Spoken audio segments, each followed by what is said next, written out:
Good morning, St. Peter's. We continue with the Revelation part 2. I argued last time that the Revelation was contained in the middle part of Revelation in book chapter 11.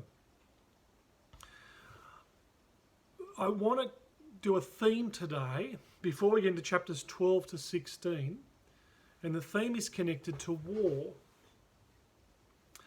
When you hear about a holy war or a battle, what do you think of? Perhaps you might think about fighting and two nations fighting. But there's a theme within Revelation that's connected to being overcome and overcoming. It's an ironic theme. Let me show you through parts of Revelation exactly what we're talking about. Do you remember in the 7 churches, or the 7 letters to the 7 churches, at the end of each letter, John says, to the one who conquers. And he says this 7 times to each church. And he gives different themes about life.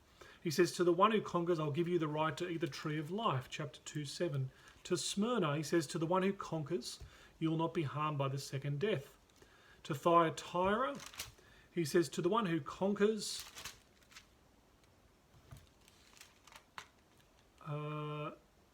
I will give him authority over the nations.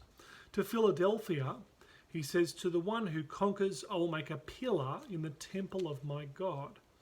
Laodicea, to the one who conquers, I will give the right to sit on my throne, as I also conquered. Jesus is talking there. So there's this theme to the churches to conquer, to be people who conquer. This is language that's used in a war. There's going to be a fight and a war. In chapter 7, we saw the 144,000 gathered together, and they're broken up into 12 tribes of 12,000. This is actually a census. This is military language for a war. Now, we're going to get to a messianic holy war in chapters 12 to 16, and we'll explore those tomorrow. But just thinking about the revelation and conquering, how are we to be people that conquer and that win against evil? Well, you remember last time we saw the 2 witnesses from chapter 11 verses 1 to 6. The 2 witnesses represent the church. It comes from Zechariah 4. And it's those who have been set aside. And if you remember, listen to this. Chapter 11:7. When they finish their testimony, the beast comes up and makes war on them and conquers them. There's a theme here of conquering or being conquered.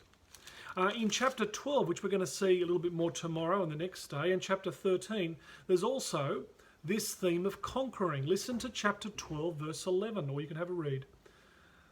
The people are before the throne, and they say they conquered him. This is Satan. They conquered evil. How? By the blood of the Lamb and by the word of their testimony. For they did not love their lives to the point of death, even to the point of death. In chapter 13, there's a beast. And in chapter 13, it says, if anyone has, in chapter 13, verse 9, if anyone has ears to hear, let him listen.